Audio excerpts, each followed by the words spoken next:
Hey guys, Bob at Bob's Classic Cars and Parts. Today we're going to be priming this Big Block MOPAR that you see right there. See if I can get you in there. It's the 400 street, kind of a hot street car. It's not, I shouldn't even say hot, it's mild, okay? But we're going to do I just did a refresh on this engine, put a different set of heads on it, had the crankshaft ground, that kind of thing, new bearings, all that kind of stuff. So we're just going to do a prime on it before we install it in the engine bay, all right? Okay, a couple things. You want a cordless drill's nice, a powerful one. I think this one here is rated at 600 RPM, maybe a little less than that, maybe 500. It got a fully charged 18-volt battery. You want a priming rod, and on the Big Block MOPARs, the priming rod goes down where the distributor is and right through that bushing down there, and it goes all the way down in, and the oil pump is down there, and it hexes. This thing here is shaped like a hex. And maybe get a better view over here.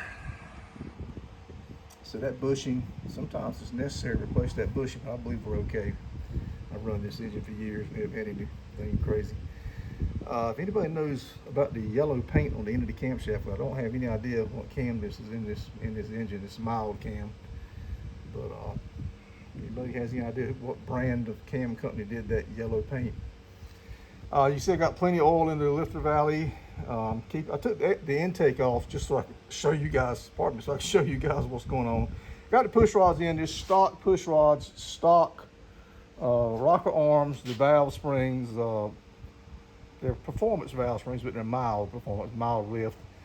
Low compression, high compression rather, 915 heads higher than what this engine came with. This engine came with 452 heads. It's got 915 big valve heads on it now. So we're looking at maybe 8.8 to 9 to 1 compression, hopefully. So what we're going to do, we'll spin you got to spin the drill backwards.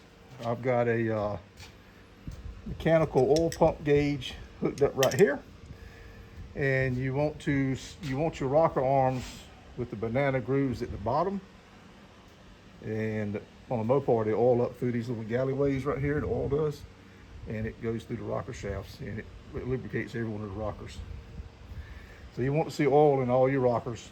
I've already spun it over once, so I got a little bit of oil, as you can see.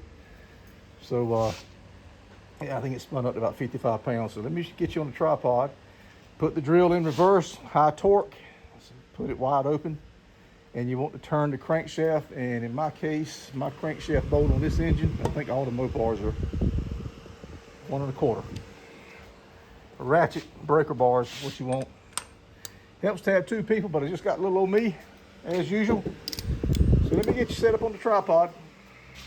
All right, here goes. Watch this needle on this gauge. It should go to about, this is 60 right here. It should go real close to that. We are going to turn it in reverse, like I said. It should jump up there pretty quick.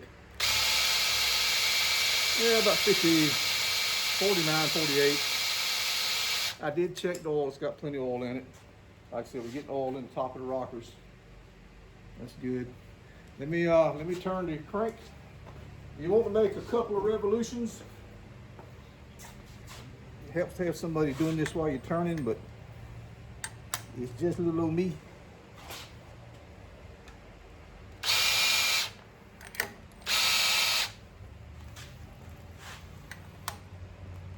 If I had a 1 1/4 wrench, I always put my mark at the top. That's a little better. Must have had one of the oil holes plugged up. Put this brake on.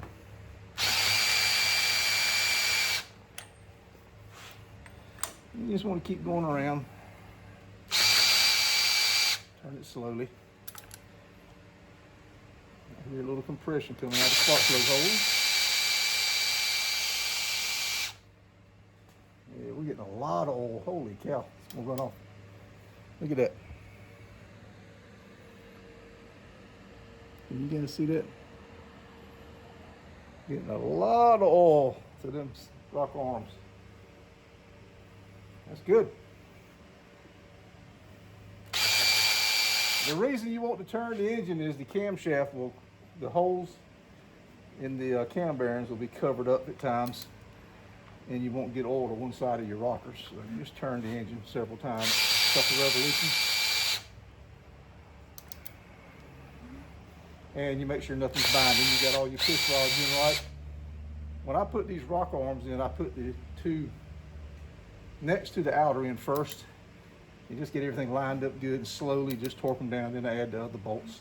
Not torque them down, but tighten them down. I think we're good. You're getting more oil on that side than more this side, but you're only turning 500 to 600 RPM.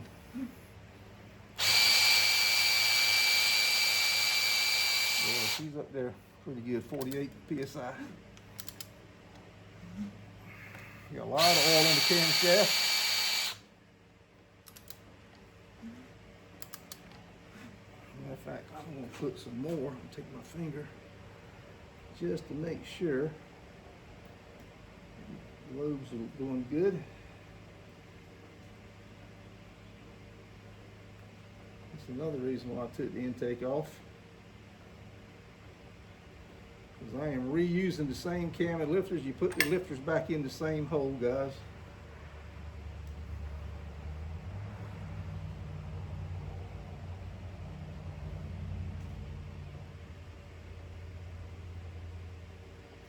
All right, so you backyard guys, this is how you do it. Professional engine builders, I'm sure there's a different way of doing this process. There's ham and eggers out here in the backyard working in their garage. This is how I've always done it.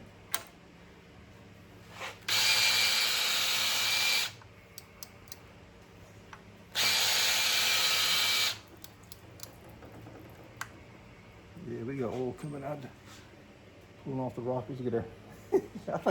I think that's good enough. We can stop now. It's dripping on the floor. Holy cow. Yeah. Yeah, it's dripping all over the floor. And that's a $1 racing oil there too, high zinc. That's another thing. You want to use a high zinc in these flat tappet hydraulic cams or solid cams. All right, I think we're good there, guys. We got plenty of oil pressure.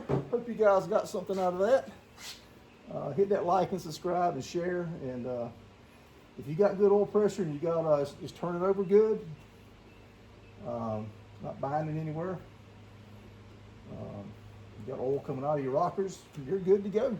Go ahead and button the engine up and install it. All right, Bob out.